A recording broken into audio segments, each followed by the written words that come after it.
তো এক সেকেন্ড এই বাবা আমাকে তো বেবি জোকার লাগছে। একটা জিনিস দেখবি মিহির, এই দেখ বাবা জোকার। তবে রে আমি জোকার? হ্যাঁ হ্যাঁ হ্যাঁ কোথায় কোথায়?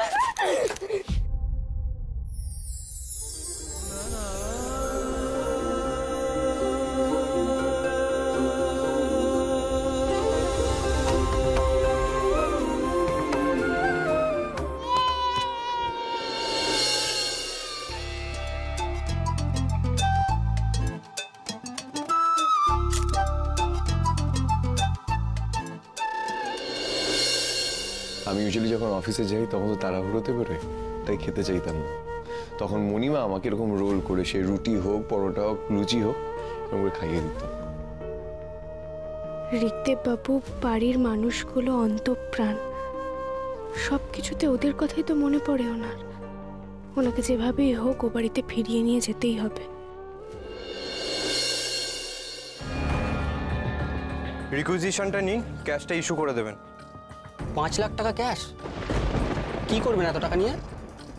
না মানে আসলে পূর্ণেন্দু স্যার বা ঋকদেব স্যারের পারমিশন ছাড়া তো এত টাকা আপনাকে দিতে পারি না। এখন থেকে ঋকদেব সেনগুপ্তের চেয়ারে আমি বসবো, কোম্পানির মালিক আমি। আমি টাকা তুলবো, তার জন্য একজন কর্মচারীকে আমায় কৈফিয়ত দিতে হবে নাকি? আজ অফিস গিয়েই তোমার প্রথম কাজ হলো ক্যাশিয়ারের থেকে 5 লাখ টাকা তুলে এনে আমাকে দেওয়া। আন্ডারস্ট্যান্ড?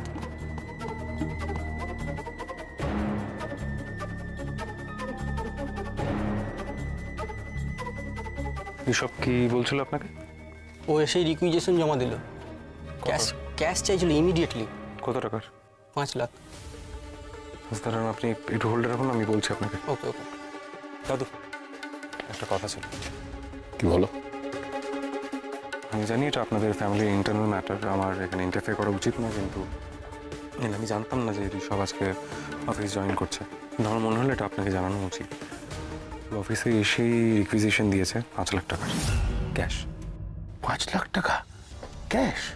হ্যাঁ, আমি ক্যাশিয়ারকে বলেছি একটু হোল্ডে রাখতে। ভালো করেছো। কোথায় সে? রিকের কেবিনে। আজ কিন্তু আমাদের ফেভারিট ডিস্কে পার্টি আছে, মায়ের 5 লাখ টাকা থেকে তো মোটা কমিশন পাবোই। রিভু, হ্যাঁ দাদু। তুমি কলেজে না গিয়ে অফিসে কি ব্যাপার? আসলে দাদা ভাই আসেনি। আমি তোমার দাদার চেয়ারে তুমি এত সহজে বসতে পারবে এই ভুল ধারণা তুমি পোষণ করো না। তোমার এখনো দূরের দাঁত পড়েনি। কলেজে যাও, পড়াশুনো করো, নিজের যোগ্যতা অর্জন করো, তারপর দাদার চেয়ারে বসার কথা ভাবো। যাও।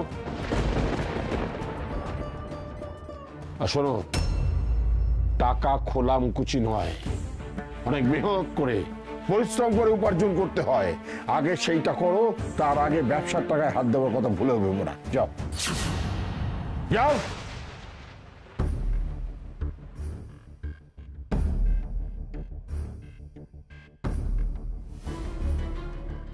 দাদু দেখছেন তো রিককে ছাড়া সব কেমন গোলমাল হয়ে যাচ্ছে।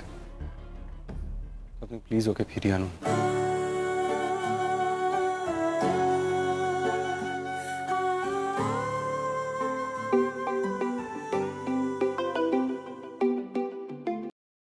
হ্যাঁ কুশল বাবু বলুন। রিককে সাইন করানোর জন্য কিছু ফাইল পাঠাচ্ছে, একটু দেখে নেবেন। আর যেটার জন্য ফোন করেছিলাম, অফিসের অবস্থা কিন্তু ভালো নয় মধুবনী। ঋষভ বেশি টাকা রিকুইজিশন দিয়েছে, তাও আবার 5 লাখ। রিক নেই, আপনি নেই, অফিস কিন্তু যে ইতিমিরে ছিল আবার সেই দিকেই যাচ্ছে। সবটা ডুবে যাক, আশা করি আপনি বা রিক সেটা কেউই চান না। রাখছে। ঋকদেব বাবুর বাড়িতে থাকাটা, অফিসে কাজের মধ্যে থাকাটা খুবই জরুরি। না না, এইভাবে চোখের সামনে সবকিছু ডুবে যেতে দেওয়া যায় না। বেটা অল গুড? কাজ হলো? না, আমি বাড়ি আসছি। বাড়ি আসছো মানে? আর টাকাটা? পাইনি। হোয়াট? দাদু জেনে গেছে যে আমি টাকা চেয়েছি। সুন্দর একটা জায়গা তৈরি করে তোমাকে সেখানে বসিয়ে দিয়েছিলাম, তুমি জায়গাটা রাখতে পারলে না, টাকাটাও আনতে পারলে না। এদিকে বুড়োটা সবটা জেনে গেল। রিভু, দাদুর সঙ্গে কুশলদা ছিল। আমার যেন তো মনে হয় ও ওই কাঠিবাজি করছে। কুশল, ওর ব্যবস্থা তো আমি খুব শিগগিরই করব, কিন্তু এই মুহূর্তে আমার পথের সব থেকে বড় কাঁটা পূর্ণেন্দু সেনগুপ্ত।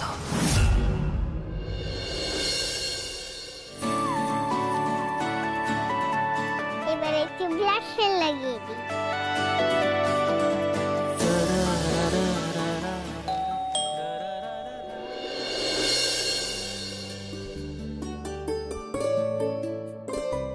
ও আপনারা আসুন আসুন, প্লিজ আসুন।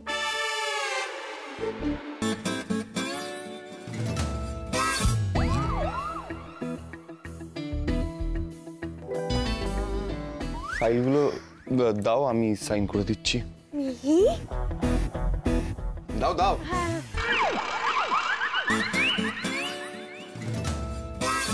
পূর্ণেন্দু স্যার তো আজ ভুলেই গেছিলেন যে ঋগদেব স্যার অফিসে নেই, বলছিলেন ওনাকে দিয়ে সিগনেচারগুলো করিয়ে নিতে। তারপর কুশল স্যার বললেন এখানে আসতে। ঋগদেববাবু ওনার বাড়ির লোককে যতটা মিস করছে, ওনার বাড়ির সবাইও সমানভাবে মিস করছে ওনাকে। ওদের আবার মিলিয়ে দেওয়াটা জরুরি। কি করলে সেটা সম্ভব হবে ভাবতে হবে। একটা আইডিয়া মাথায় এসেছে। হ্যাঁ মধুবনী, বলো। ম্যাডাম, একটা বিষয় আপনার সঙ্গে পরামর্শ করার দরকার ছিল। হ্যাঁ মা, বলো। পাবলু ঠিক আছে তো? না না, এমনি ঠিক আছেন, কিন্তু উনি আপনাদের কতটা মিস করছেন সেটা নিশ্চয়ই আলাদা করে বলতে হবে না। আমি যত তাড়াতাড়ি সম্ভব ওনাকে পরিবারের সঙ্গে মিলিয়ে দিতে চাই, বিশ্বাস করুন, কিন্তু কিভাবে সেটা সম্ভব হবে আমি বুঝে উঠতে পারছি না। আপনি আমায় বলেছিলেন আপনি আমার মায়ের মতন, আমিও সেটাই মানি। আপনাকে ছাড়া আর কাকেই বা জিজ্ঞেস করবো বলুন? আপনাকেই তো একমাত্র আমি চিনি, জানি। চিনলে আর জানলে তো কোনোদিনই ভরসা করবে না। এই মুখোশটা যতদিন না চিনবে ততদিনই তোমার মঙ্গল। আমার আসল মুখটা দেখে ফেললে তো। বলছি, ঋগদেববাবু তো মণিমা বলতে একেবারে অজ্ঞান। আপনিও তো ঋগদেববাবুকে সব থেকে ভালো চেনেন, একটা উপায় বলে দিন না প্লিজ। এমন একটা প্ল্যান এসেছে মাথায় যাতে এক ঢিলে দুই পাখি মরবে। মধুবনী, আমি সত্যি খুব কৃতজ্ঞ যে তুমি আমাকে এরকম বিশ্বাসের জায়গায় বসিয়েছ। শোনো মা, এই মুহূর্তে তো বাড়ির অবস্থা খুব খারাপ, তুমি বুঝতেই পারছো। সবাই খুব রেগে আছে, অভিমান জমা হয়েছে অনেকটা সবার মধ্যে।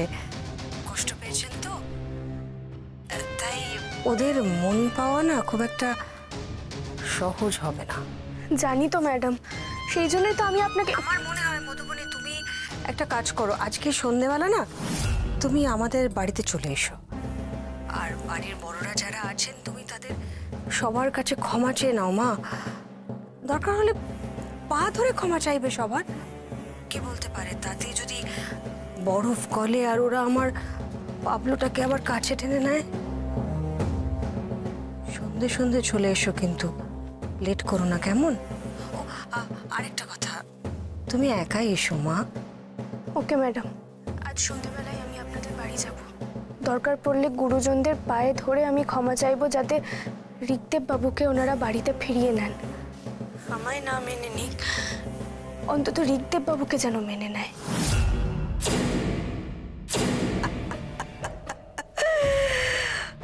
এসো এসো, তুমি এসো, তারপর তোমার কি অবস্থা করি শুধু দেখো। আতিথেও তার ত্রুটি রাখবো না মধুবনী, আই প্রমিস।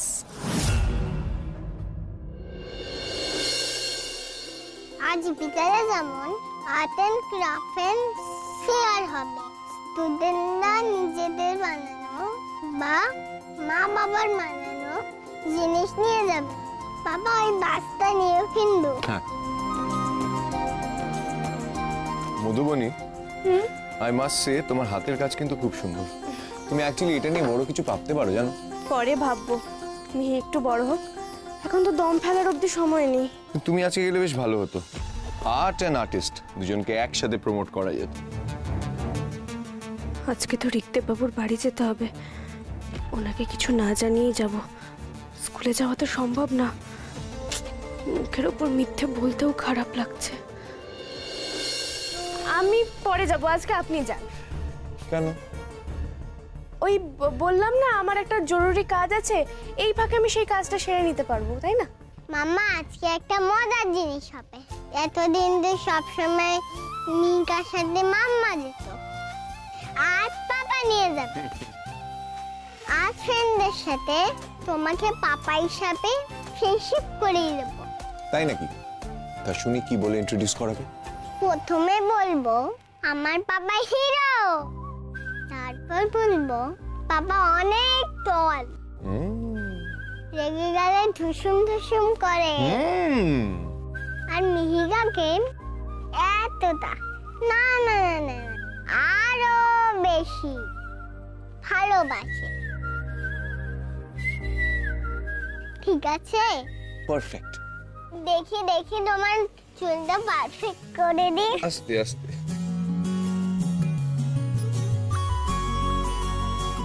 এবার দেখো তো ঠিক আছে কিনা। কারেক্ট। এই কদিনই আমার আর মিহি রোজকার জীবনের সঙ্গে কতখানি জড়িয়ে গেছেন ঋগদেব বাবু, তাহলে নিজের পরিবারের সঙ্গে ওনার অ্যাটাচমেন্টটা আরো কত বেশি। টাটা মাম্মা। তাই শোনা, লেটস গো প্রিন্সেস, টাইম কুল।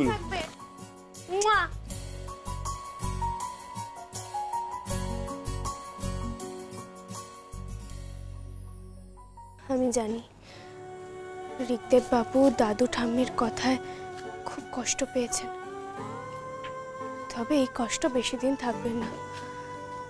যে করেই হোক আমাকে ঋগদেব বাবুকে তার পরিবারের সাথে মিলিয়ে দিতেই হবে, আর তার জন্য কমলিনী ম্যাডাম আমাকে যা যা বলেছেন সেগুলো আমি সব করব। ঋগদেব বাবু যাতে ভালো থাকে তার জন্য আমি সব কিছু করতে রাজি আছি।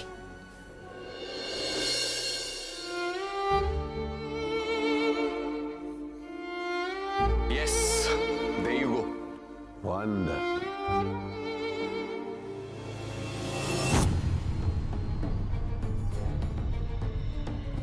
বাবা, বার্ধক্যের লাঠিটাকে এভাবে হাতছাড়া করবেন না।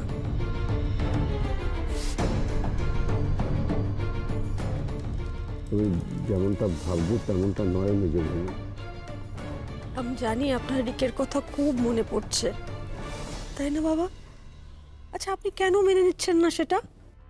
আমি জানি আপনি আজকে সারাদিন পাবলোকে হয়তো অফিসে খুব মিস করেছেন, সেজন্যই তো ওর দেওয়া উপহারটা এরকমভাবে আগলে ধরেছেন। আপনার চোখ মুখ দেখে স্পষ্ট বোঝা যাচ্ছে পাওয়া আপনি পাবলোর এই দূরে চলে যাওয়াটা কিছুতেই মেনে নিতে পারছেন না।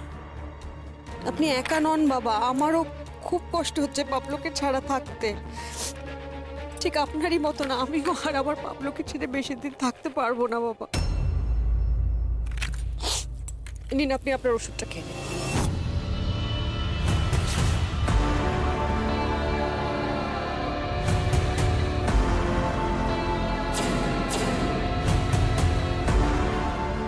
ওষুধটা খেয়ে নিন, সময় তো পেরিয়ে যাচ্ছে। ধরুন, নিন। এরকম একটা অবস্থা, তার মধ্যে আপনি যদি অসুস্থ হয়ে পড়েন তাহলে আমার নিজেকে আরো অসহায় লাগবে।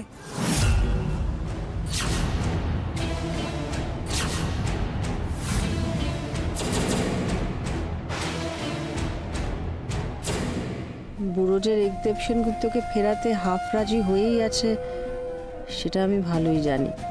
বাকি রাজিটা যাতে না হয় তার ব্যবস্থা আমি অলরেডি করে ফেলেছি। কিন্তু মধুমণি যে কেন আসছে না এখনো?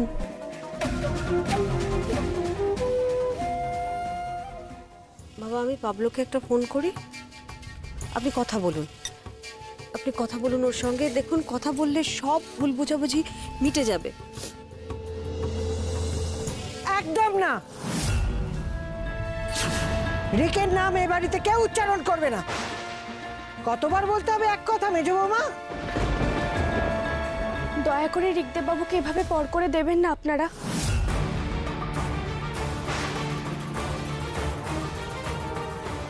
আমি হাত জোড় করছি আপনাদের কাছে, দয়া করে ঋগদেব বাবুর প্রতি এতটা কঠোর হবেন না। চুপ, একদম চুপ। আবার আমার বাড়ি অপবিত্র করতে এসেছো? বেরিয়ে যাও, বেরিয়ে যাও এক্ষুনি।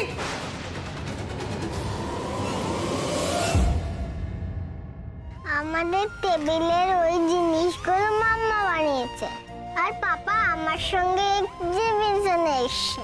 ওরা আমায় খুব ভালোবাসে। তোর মা বানিয়েছে? ওগুলো কেউ নেবে না, কেউ ভালো বলবে না। মির মা বাজে, মির পাপা বাজে, মির পাপা বাজে। চুপ! তোরা সর, আমাকে বাবার কাছে যেতে দে। এবার কিন্তু আমার খুব মাথাটা গরম হয়ে যাচ্ছে। আমি আপনার পায়ে পড়ছি, প্লিজ একবার আমার কথাটা শুনুন, একবার শুনুন। একদম ছবে না আমাকে, সরে যাও এখান থেকে। আমি অবাক হয়ে যাচ্ছি, এত সাহস তুমি পেলে কোত্থেকে যে এ বাড়িতে ঢুকেছো? দূর হয়ে যাও আমার চোখের সামনে থেকে। মা ও কি বলছে একবার শোনো না। কেউ ওর হয়ে সালিশি করবে না, কেউ না। কি জন্য এখানে এসেছে? কিসের লোভে এসেছে? কিসের জোরে? তোমাকে কিন্তু ভালোবাসা, ভালোবাসার জোর বোঝাতে আমি এসেছি এখানে। ঋগদেব বাবু আপনাদের ঠিক কতটা ভালোবাসে, কতটা মিস করছেন আপনাদের, সেটা নিশ্চয়ই আপনাদের বোঝাতে হবে না। আপনারা জানেন সেটা। এই বাড়ির প্রত্যেকটা মানুষকে ছাড়া ঋগদেব বাবু অসম্পূর্ণ। প্লিজ ওনাকে এভাবে ফিরিয়ে দেবেন না। একবার অন্তত ফোনে কথা বলুন ওনার সাথে, প্লিজ। এই শোনো, রিক নিজে আসেনি আর তুমি সালিশি গাইতে এসেছো কোন অস্পর্ধায়? মা, আমি আপনাকে বলছি, ও কিন্তু রিকের নাম নিয়ে এই বাড়িতে ঢোকার ধান্দা করছে। না, একদমই না। আমি এরকম কোনো ধান্দাই করছি না। ঋগদেব বাবু হয়তো অভিমান করে আসেনি। আর আপনারা তো জানেন, যাকে মানুষ সব থেকে বেশি ভালোবাসে তার উপরেই অভিমান করে। এই দুই তরফের যে অভিমানের পাহাড় গড়ে উঠেছে, আমি শুধুমাত্র সেটাই ভাঙতে এসেছি আজকে। তুমি পাহাড় ভাঙতে এসেছো? আরে তুমিই তো পাহাড়টা গড়লে, এখন নাটক করছো। আমি তোমার সাথে কোনো কথা বলছি না। এই এই, তুমি সব সময় সুযোগ পেলেই আমার মেয়েটাকে ঝাড়ো কেন গো? এত বড় আস্পর্ধা তোমাকে কে দিয়েছে? সুযোগ পায় বলেই ঝাড়ে অমৃতা। আমরা সবাই এবার একটু চুপ করি। মধুবনী কিছু বলতে চায়। মা শুনুন। আমি ওর কোনো কথা শুনতে চাই না। ওকে এক্ষুনি বাড়ি থেকে বার করে দাও। এসব আবার তোমার চাল, তাই না? কি হয়েছে? কি আবার তুমি বাচ্চাদের গায়ে হাত তুলেছো? কোনো শিক্ষা নেই না তোমার? এবার না তোমাকে আমি ঘাট ধাক্কা দিয়ে স্কুল থেকে বার করে দেবো। আপনি এইটুকু বাচ্চাকে এইভাবে বকছেন? বাচ্চা? অন্যদের ধাক্কা দেওয়ার সময় তো আর বাচ্চা থাকে না। একবার স্কুল থেকে ওয়ার্নিং পেয়েছিল, তারপরেও তো শোধরায়নি। ওরা আমার মাম্মা আর পাপার নামে বাজে কথা বলছিল। মিহির, এক মিনিট, আমি কথা বলছি তো।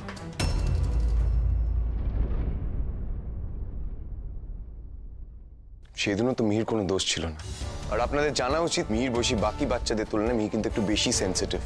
আর আপনারা তো টিচার, আপনাদের কাজ তো বাচ্চার পালস বুঝে তাদের সেভাবে হ্যান্ডেল করা। মিহিকে মিহির মতো করেই হ্যান্ডেল করতে হবে। There is no other way. আপনি কি আমাকে কাজ শেখাচ্ছেন? সেটা দরকার পড়ছে বলেই তো করছি। কারণ আপনি তো আপনার নিজের কাছে একটা বিগ ফেলিয়ার।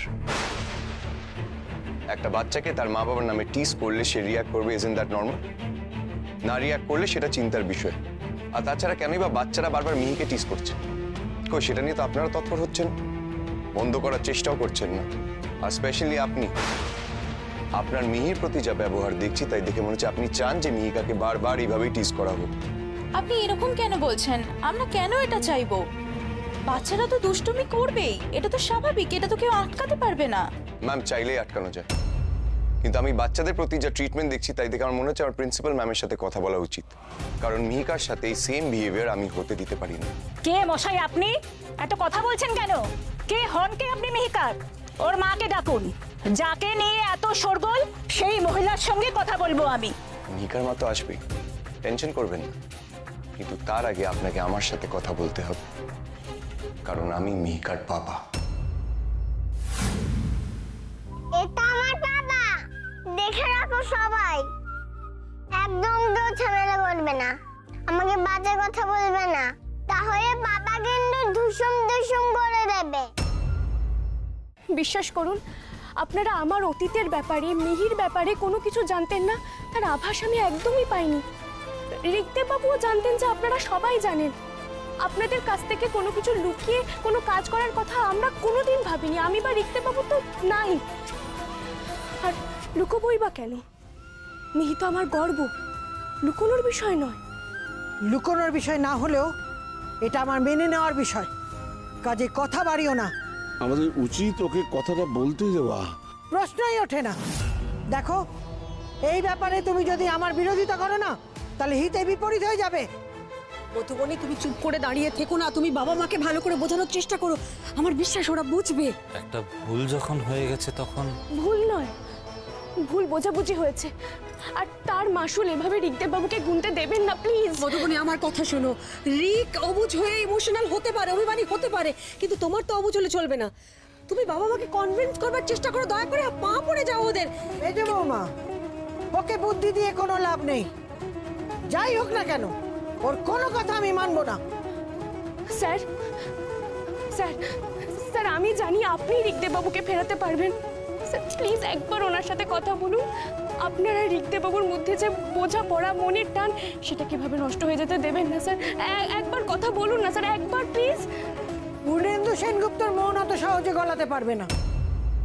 দেখো, অনেক সহ্য করেছি, এবার বেরিয়ে যায় বাড়ি থেকে। মা, এভাবে আপনি ওকে বলতে পারেন না, আমাদের রিকের স্ত্রী ও। আমাকে জ্ঞান দিতে এসো না মেজো বৌমা, ওকে বাড়ি ছেড়ে চলে যেতে বলো। রিকদেব বাবুকে যতক্ষণ না পর্যন্ত আপনারা গ্রহণ করছেন, আমি কিছুতে এখান থেকে যাব না। স্যার স্যার প্লিজ একবার আপনার নাতির সাথে কথা বলুন না। ও বিশ্বাস করুন, উনি ইচ্ছে করে কিচ্ছু লুকাননি। আপনি তো জানেন উনি আপনার প্রতি কতটা দায়িত্বশীল। স্যার প্লিজ একবার। স্যার